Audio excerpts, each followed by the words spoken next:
우리는 세상을 어떻게 보느냐 또는 어떻게 생각하느냐에 따라서 우리의 인생이 바뀔 수 있습니다. 우리가 새가 지저귀는 것을 보고는 어떤 사람은 새가 운다고 그렇게 말합니다. 새가 우는지 새가 노래하는지 물어보셨어요? 물어보지도 않고 무조건 운다고 그렇게 말하고 생각을 합니다. 이왕이면 우리가 새가 노래한다 그러면은 그 소리가 얼마나 아름답게 들리겠습니까? 어떤 사람은 청소를 하면서 나는 하루 벌어먹기 위해서 청소한다 그렇게 말하는 사람이 있는가 하면 나는 오늘 지구 한 구석을 깨끗하게 하기 위해서 청소를 했다 그렇게 말하는 사람도 있습니다. 어떤 사람이 더 좋은 사람이겠습니까? 어떤 사람이 더 행복하게 사는 사람이겠습니까? 어떤 사람은 천국이 있다고 하고 어떤 사람은 천국이 없다고 말합니다. 천국이 없다고 말하는 사람에게는 천국이 없습니다. 그대로 되는 것이지요. 시편 14편 1절 말씀에 보면은 어리석은 자는 그 마음에 이르기를 하나님이 없다 하도다 말씀을 하고 있습니다. 어리석기 때문에 하나님이 없다고 말한다 하는 것입니다. 하나님이 없다고 말한다고 해서 하나님이 없는 것입니까? 천국이 없다고 해서 천국이 없는 것입니까?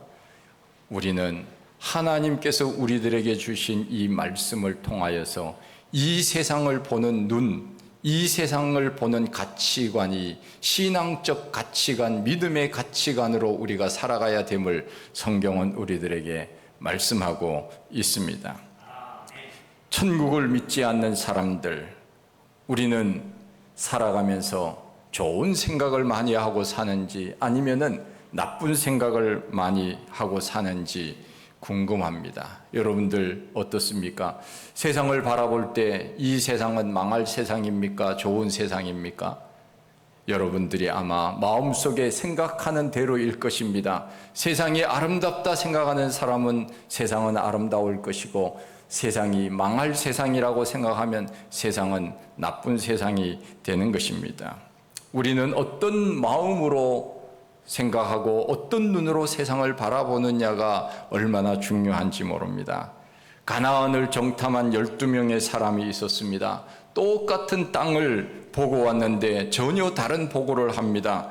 10명은 이렇게 보고를 했지요. 우리는 그 앞에 서니 우리가 메뚜기와 같았습니다. 그렇게 보고를 하지 않습니까? 그런데 여호수아와 갈렙 두 사람은 우리가 그들 앞에 서니까 저들은 우리의 밥입니다. 우리가 가서 그들을 충분히 이길 수 있습니다.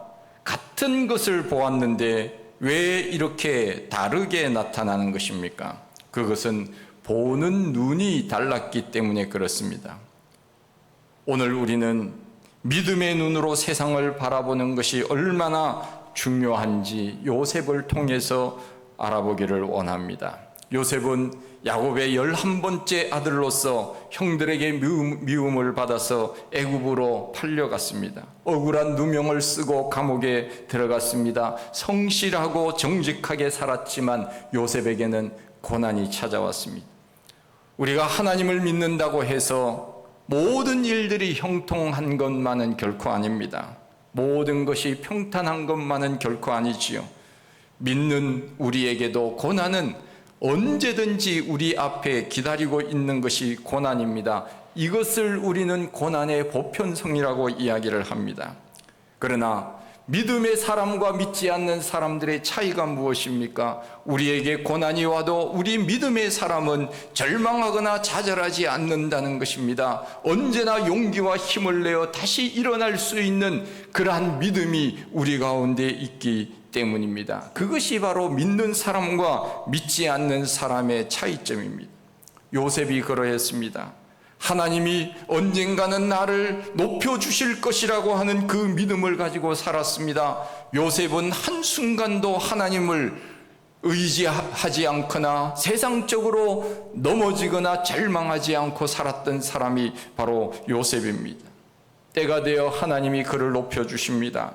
바로의 꿈을 해석해 줌으로 인하여 애굽의 총리 대신이 됩니다. 애굽의 제2인자가 된 것입니다. 생각해 보면 이집트라고 하는 그때 얼마나 강한 그러한 나라였는지 모릅니다. 그런데 이스라엘 이방인이 그 나라에 가서 제2인자가 된다고 하는 것이 어찌 요셉의 능력으로 된 것이겠습니까? 바로는 그야말로 이집트의 왕, 이름만 왕이었지 모든 실권은 요셉이 쥐고 있었습니다. 그의 꿈 해석대로 7년 풍년과 7년 흉년을 잘 이겨내지 않았습니까? 7년 흉년이 애굽을 비롯한 인근 지역에 닥쳐오자 가나안에 있던 요셉의 형제들이 양식을 구하러 애굽으로 옵니다. 요셉은 형들을 단번에 알아보았지만 형들은 그 사람이 요셉인 줄 꿈에도 몰랐습니다. 나중에 요셉이 자기를 밝히면서 내가 형님들의 동생 요셉입니다. 내가 애굽의 총리가 되었습니다. 그러면서 서로 부둥켜 안고 기쁨의 눈물을 흘리지 않습니까? 피해자가 가해자를 위로하고 있는 아이러니한 일이 성경에 기록이 되어 있는 것입니다. 인간의 논리로는 불가능한 일입니다. 어찌 피해자인 요셉이 가해자인 형들을 위로하면서 부둥켜 안고 눈물을 흘릴 수 있다는 것입니까? 그 마음이 어디서 생겼습니까? 그것은 곧 하나님을 믿는 절대적인 신앙, 하나님께서 나를 지켜주셨고 지금까지 인도해 주셨다고 하는 그 믿음이 없이는 요셉이 어떻게 형들을 용납할 수 있었겠느냐 하는 것입니다.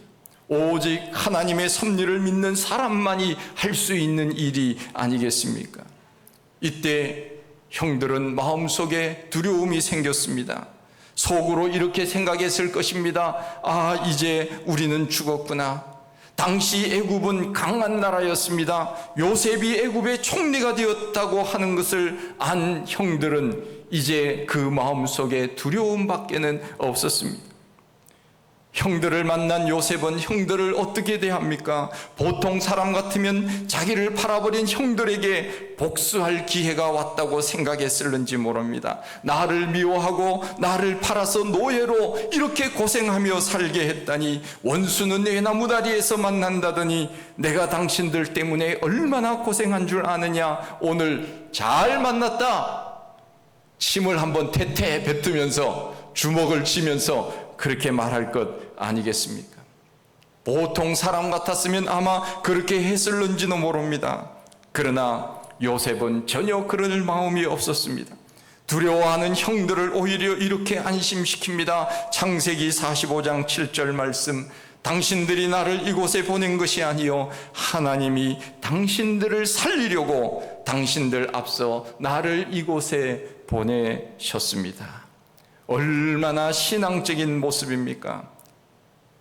형들이 동생 요셉을 판 것은 이것은 팩트입니다. 사실입니다. 그러나 요셉은 주어를 바꾸었습니다. 당신들이 나를 팔아서 내가 이곳에 온 것이 아닙니다. 내가 이곳에 온 것은 하나님이 나를 이곳에 보내셨기 때문입니다. 주어를 하나님이라고 고백하고 있는 요셉의 믿음을 우리가 보게 됩니다. 형들이 주권자가 아닙니다. 형들이 모든 것을 쥐고 움직였던 그런 일들이 아니었다는 것입니다. 하나님께서 주권자로서 나를 이곳에 보내셨다고 고백을 하는 것입니다. 형들이 내 인생을 이끌어가는 사람이 아니라 하나님이 내 인생의 주인이 되셔서 나를 주관하시고 있는 분이라는 것을 요셉은 고백하고 있습니다. 여러분, 내 인생의 주인이 누구인가를 우리는 분명히 요셉을 통하여 알 수가 있습니다. 여러분들의 인생의 주인은 누굽니까? 회사 직장 상사입니까? 우리보다 권력이 있는 높은 사람입니까? 그 사람들이 내 인생을 주관하는 것입니까? 결코 그렇지 않습니다.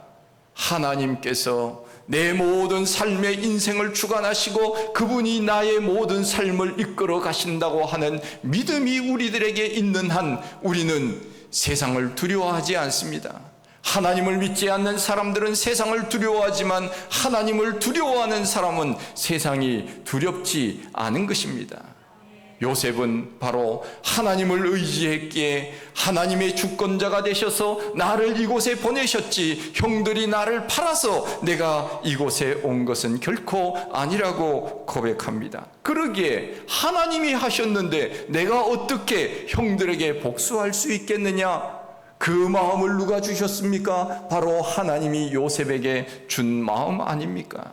여러분, 우리가 신앙을 고백할 때마다 우리는 하나님께서 내 인생의 주인이라고 하는 것을 고백할 수 있어야 됩니다. 초대교회 많은 사람들이, 하나님을 의지하고 믿음으로 살았던 사람들이 로마의 박해 가운데서도 예수 그리스도를 주라고 그렇게 입으로 고백했습니다. 그 당시에 로마의 최고의 주인은 바로 황제였습니다. 그래서 황제에게만 주라고 하는 표현을 썼다고 합니다. 키리오스라고 하는 이 말은 최고의 권력자, 최고의 주인, 그런 의미를, 그 당시에 박해가 심했던 그리스도인들은 황제에게 주라고 말하지 아니하고 예수님께 주라고 고백을 했다는 것입니다. 황제가 내 삶의 주인이 아니라 예수 그리스도, 그분이 내 삶의 키리오스, 주인이라고 하는 것을 고백했다는 것입니다. 바로 요셉이 그러한 믿음을 가지고 있었습니다. 하나님이 요셉을 애굽으로 보낸 것은 선발대로 보냈습니다. 무슨 선발대입니까? 사람을 살리기 위해서 너가 먼저 가라, 하나님께서 선발대로 요셉을 보내신 것입니다. 애굽과 이스라엘 고대 근동 지역에 흉년이 들었을 때 요셉을 먼저 보내심으로 인하여서 사람을 살리기 위한 사명이 그에게 있었다는 것입니다. 만일 요셉이 형들에게 팔려서 그곳에 가지 않았다면 7년 풍년 후에 7년 흉년에 어떻게 견딜 수 있었겠습니까? 수많은 사람들이 아마 굶어서 죽었을 것입니다. 7년 풍년이 있을 때 그들은 아마 흥청망청하면서 이것이 웬일이냐, 이것이 웬 떡이냐, 이렇게 우리들이 제대로 노력하지 않아도 이렇게 풍성한 열매를 얻을 수 있다니, 그러면서 아마 그들은 사치하고 낭비했을는지도 모릅니다. 그러나 하나님께서 요셉에게 지혜를 주심으로 인하여서 요셉은 7년 풍년 다음에는 7년 흉년이 오니까 대비하셔야 됩니다. 창고를 지어서 곡식을 예비해 놓았습니다. 그리고 7년 흉년이 올 때 그 풍년이 되었던 곡식들을 사람들에게 팔아서 먹을 수 있도록 하지 않았습니까?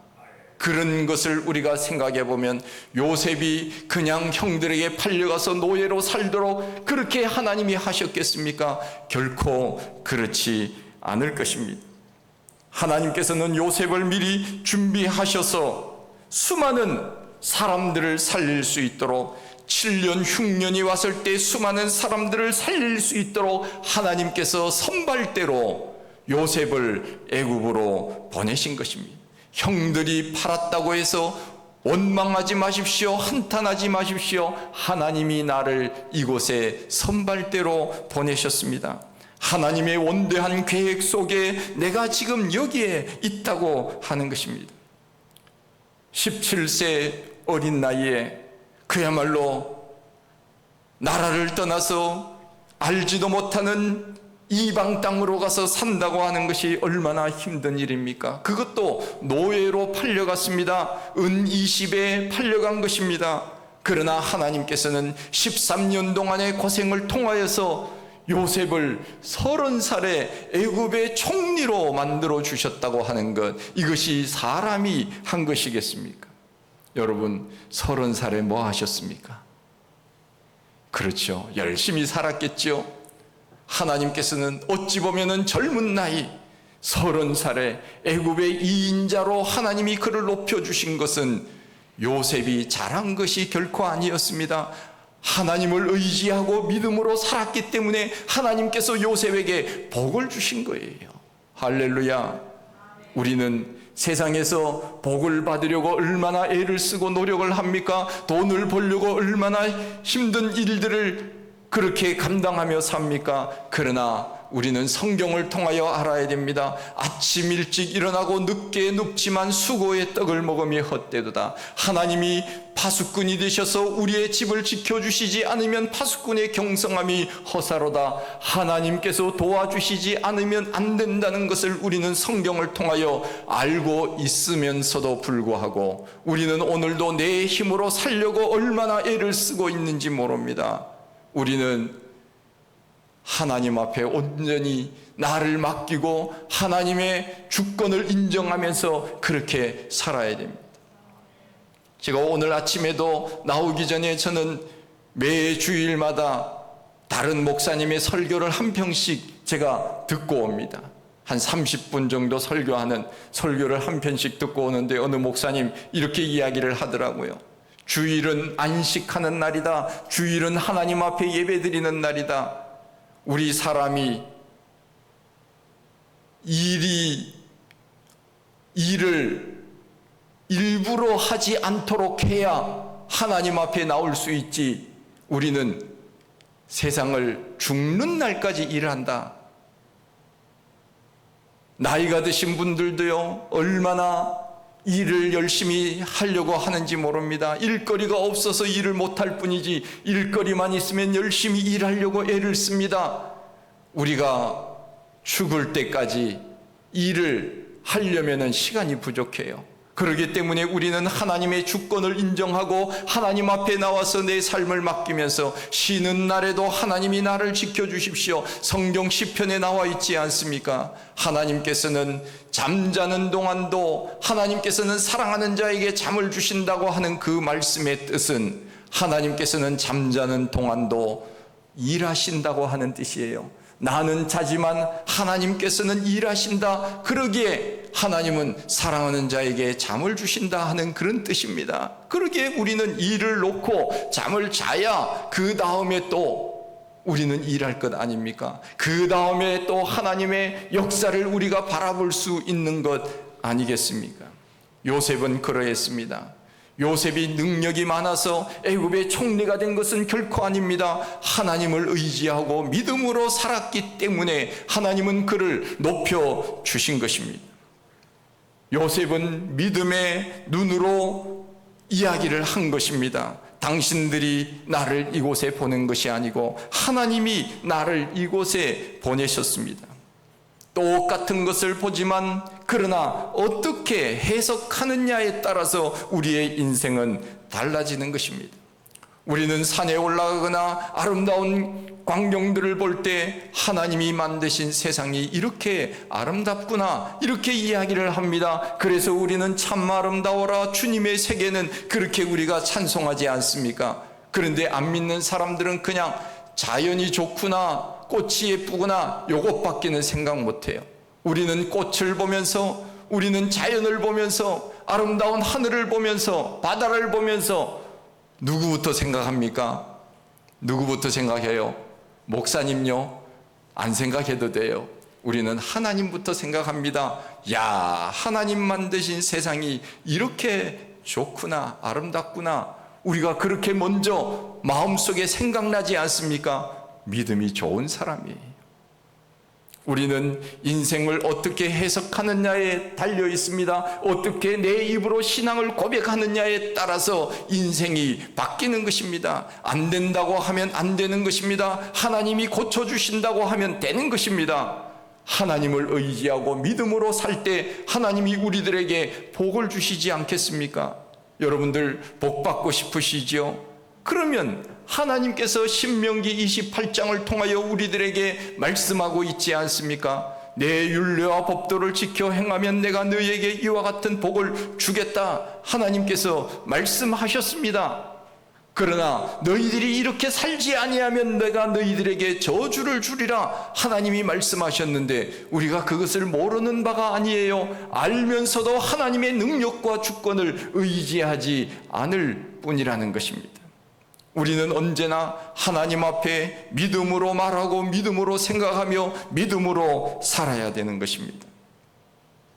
미국의 선교사들이 우리나라에 처음 와서 지금으로부터 140년 전에 한국의 복음이 선교사들로부터 들어왔는데, 물론 그 전부터 우리나라 사람들이 복음을 받아들였어요.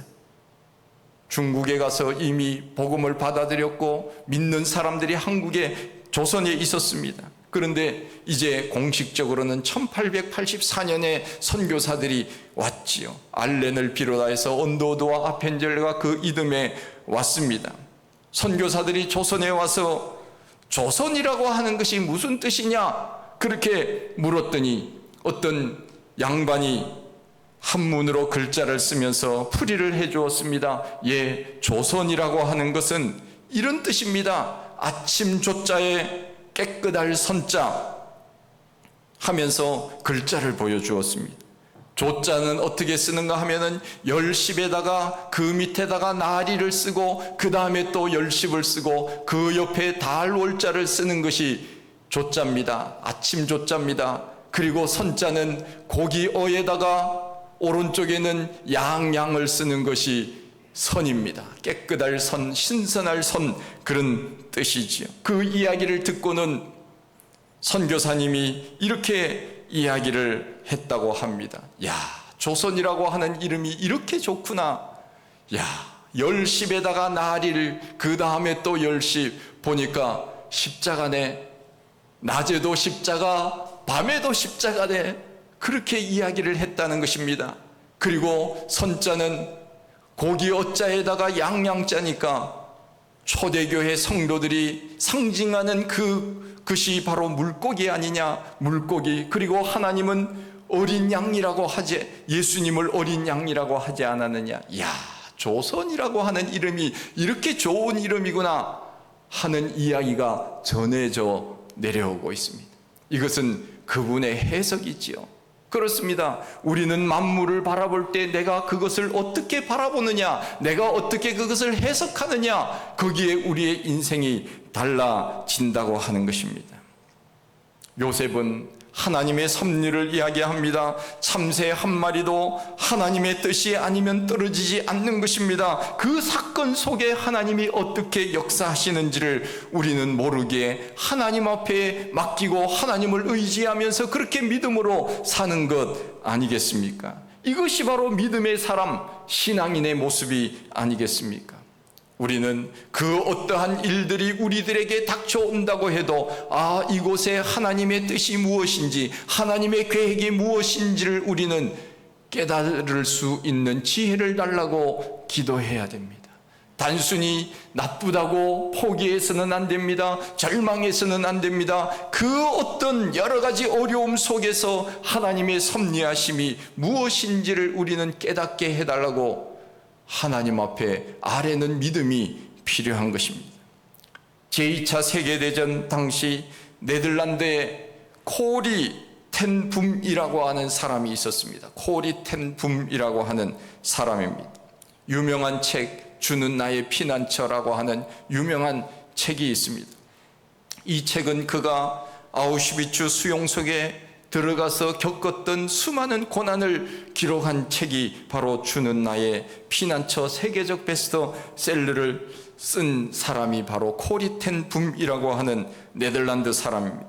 유대인을 숨겨주다가 나치에 발각되어서 그가 수용소에 끌려갔습니다. 그곳에서 그의 언니 베시가 죽었습니다. 전쟁이 끝난 다음에 그는 풀려나왔습니다. 코리 텐 붐은 독일을 다니면서 용서와 화해를 이야기했습니다. 어느 날 강연을 마치고 나오는데 한 남자가 손을 내밀면서 악수를 청했습니다. 코리는 그 사람이 누구인지 한 번에 알아볼 수 있었습니다. 바로 그 사람은 수용소에서 자신을 가장 잔인하게 다루었던 간수였습니다. 코리는 그 간수의 손을 잡을 수가 없었습니다. 마음속에 분노가 치밀었습니다. 그 순간 그녀는 속으로 이렇게 기도했습니다. 주님, 저는 이 사람의 손을 잡을 수 없습니다. 제 마음으로는 나를 괴롭혔던 이 간수, 나를 죽을 위기에 가게 했던 이 잔인한 간수의 손을 제가 어찌 잡을 수 있겠습니까? 마음속에 거부감이 있었답니다. 그러면서 속으로 잠시 기도하기를, 하나님이 잡아주세요. 그렇게 이야기를 했답니다. 그리고 천천히 손을 내밀었을 때 자신도 모르게 따뜻한 무엇인가 가슴 속에 흘러내렸다고 고백합니다. 훗날 그녀는 이렇게 말했습니다. 용서는 내 감정이 아니었습니다. 하나님의 능력이었습니다. 그러면서 모든 것을 하나님의 섭리로 그렇게 고백을 했다고 하는 것입니다. 내 마음을 어루만져 주신 분도 하나님이시고 그 나를 죽이려고 했던 그 사람의 마음도 하나님이 주신 마음이라고 하는 것을 고백한 것입니다. 요셉 이후에 이와 같은 신앙을 고백했던 코리텐붐, 그녀도 자신을 수용소로 보낸 것이 낫지가 아니라 하나님이셨다는 것을 믿었기 때문에 그 손을 잡을 수 있었고, 또한 수많은 사람들에게 이와 같은 그 용서와 사랑을 증거할 수 있는 사람으로 바꾸어 주셨다는 것입니다. 요셉처럼 악을 선으로 갚고 원망을 감사로 받아들이는 것, 이것이 바로 믿음의 사람의 모습이 아니겠습니까? 우리 믿음의 사람은 믿음의 눈으로 보고 믿음의 눈으로 말해야 됩니다. 요셉은 어떤 상황 속에서도 믿음으로 바라보았습니다. 나를 이곳에 오게 하신 분은 당신들이 아니고 하나님이시라고 하나님께 영광을 돌렸습니다. 술을 놓아서 그림을 그리는 직조천의 뒷모습을 보면 실들이 엉켜서 아무 의미 없는 난잡한 모습처럼 보입니다. 뒷모습을 보면은 이게 무슨 술을 놓아서 그림이 되지 이렇게 생각할 정도입니다. 그러나 앞면을 보면 아름다운 꽃그림이 완성되어 가는 것을 우리가 알고 있지 않습니까? 우리 인생도 그렇습니다. 지금은 직조천의 뒷면처럼 보이지만 하나님은 앞면의 멋진 그림을 지금 우리를 위하여 그리고 계시는 거예요. 하나님은 하나님은 우리를 향하여서 꿈을 꾸고 계시는 거예요. 영원한 하나님 나라에서 하나님과 더불어 영원히 즐거운 마음으로 살 수 있는 그 영원한 하나님의 나라를 준비해 주시고 우리를 한 걸음씩 인도해 가고 계신다는 것을 믿으시기 바랍니다. 우리의 인생이 때로는 엉키고 설켜 있을 때 요셉에게 물어보십시오. 요셉이 말할 것입니다. 하나님이 당신을 통하여 하시고자 하는 일들이 반드시 있을 것이라고, 낙심하거나 절망하지 말라고, 하나님께서 나를 그렇게 인도해 주셨다고, 내가 하나님의 손 놓지 않았고 하나님이 내 손 놓지 않았기 때문에 내가 고난의 감옥에 있을 때에도 나는 언제나 하나님을 바라보고 즐거운 마음으로 그 사람들을 하나님의 말씀으로 전도했고 나는 믿음을 지킬 수 있었느라고. 요셉이 우리들에게 그렇게 말할 것입니다. 어려운 일이 있어도 절망하지 마십시오. 고난의 현장 속에서도 하나님은 우리를 통한 사명이 있음을 하나님께서 발견하게 하실 것입니다. 믿음으로 보는 것은 물론 쉽지 않습니다. 그러기에 우리는 성령께 우리의 삶을 맡기고 도와달라고 고백하는 것이 아닙니까? 한 주 한 주, 한 달 한 달, 하루하루 살아가면서 힘들고 어려운 일들이 있을 때마다 우리는 이렇게 고백해 보시기를 바랍니다. 하나님이 나를 이곳에 보내셨다. 나를 향한 하나님의 계획이 반드시 있다. 요셉은 그 고난의 13년의 세월을 믿음으로 이겼으니 나도 이길 수 있다. 하나님께서 나를 지켜주시면 능치 못함이 없을 것이다. 모든 것을 믿음으로 생각하고 믿음의 눈으로 바라보고 믿음의 입술로 고백하면서 살 때 하나님께서 우리의 삶을 더 아름다운 삶으로, 더 멋진 삶으로, 더 행복한 삶으로 만들어 주시지 않겠습니까? 긍정적이고 또한 언제나 믿음으로 그렇게 살아갈 때 우리의 삶은 지금보다 더 풍성하고 더 멋지고 더 아름다운 삶이 되리라 분명히 믿습니다. 그런 저와 여러분들이 다 되시기를 간절히 축원드립니다.